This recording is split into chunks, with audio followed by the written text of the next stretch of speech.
As human culture evolved, humans gave up their wandering lifestyle to settle down along riverbanks. Innumerable cities in India are situated on rivers. Pune is one of those numerous cities. Pune, famously termed as the Oxford of the East. Pune, considered to be the cultural capital of Maharashtra. But this city has forgotten the very Mutha river on which it is situated.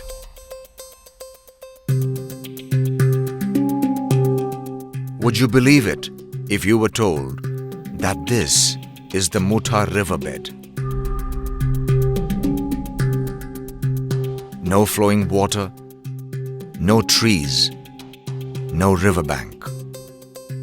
This is an illegal attempt by the Pune Municipal Corporation to build a road on the riverbed.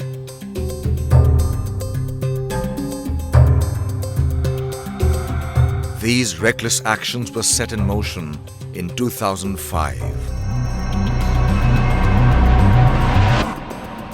That year, Pune Municipal Corporation made a disastrous change to Pune's development plan. The PMC de-reserved these floodplains near Vittalwadi in the Mutha riverbed for housing projects. The administration knowingly turned a blind eye towards the enormous risk of building on the riverbed. This was a plot by the builders, politicians, and administrative officers. For no fault of his own, the common man bore its consequences. Since the construction was approved by the PMC, people confidently bought homes here. People were lured into buying homes with the incentive of a road that would soon be constructed here. But nobody informed them how hazardous that road might prove for them. The construction of this dangerous road began in 2010.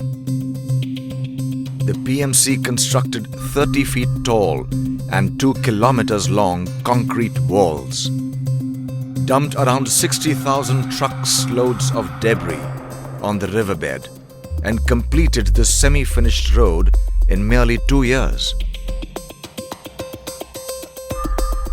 They glorified their actions as development for the benefit of citizens. Would you want to peek into the future and see the havoc this development could create? The Irrigation Department of Maharashtra has defined blue and red flood lines along every river. These lines indicate how much land adjoining the riverbed would submerge in water in the event of a flood. The red flood line indicates the maximum level reached by the water during floods in the previous 100 years. Hence, construction inside the red flood line has to be controlled. The land inside the blue flood line is a prohibitive zone, that is, no development zone. Despite this, the PMC gave permissions for housing projects on this no development zone. There are 4 dams on Mutha river, namely Khadakwasla, Panshet, Varasgaon and Sinhgad. Of these, the Khadakwasla dam is hardly 7 kilometers from Pune. Of all the 4 dams, Khadakwasla has the largest capacity to release water. Imagine the scenario if Pune receives excessive rains or experiences a cloudburst like Mumbai in the catchment area of any of these dams. Mutha river will assume monstrous proportions in no time. At the same time, rainwater will be gushing down Tarzai hill towards Mutha. Thanks to the mammoth debris dumped on the riverbed, only a narrow culvert is available for this water to reach the course of the river. Hence, instead of this water entering the river, the great pressure of river water will force this water back, and the river water will enter into the buildings constructed on the riverbed. In 1997, there was no road embankment on the riverbed. Take a look at the situation when 90,000 cusecs water was released.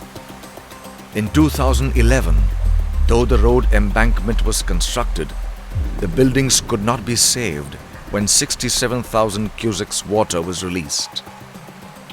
It means that even though lesser water was released, the embankment constructed for the road wasn't able to protect the buildings from the flood waters. While constructing this road, it was claimed that it would protect the buildings from the flood waters. But you can see with your own eyes how false that claim proved to be. On the contrary, this road embankment has itself become a potential hazard for these buildings. If in the future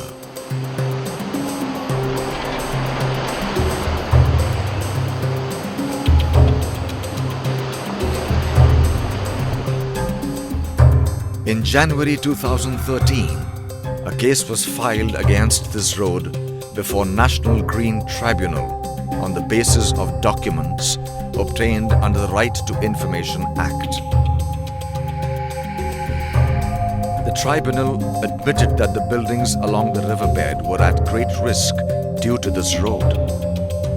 All judges and the expert members of the tribunal finally adjudged this road to be completely unscientific and dangerous.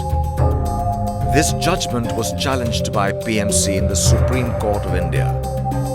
On 12th February 2015, the Supreme Court finally directed the Pune Municipal Corporation to remove all debris dumped on the riverbed.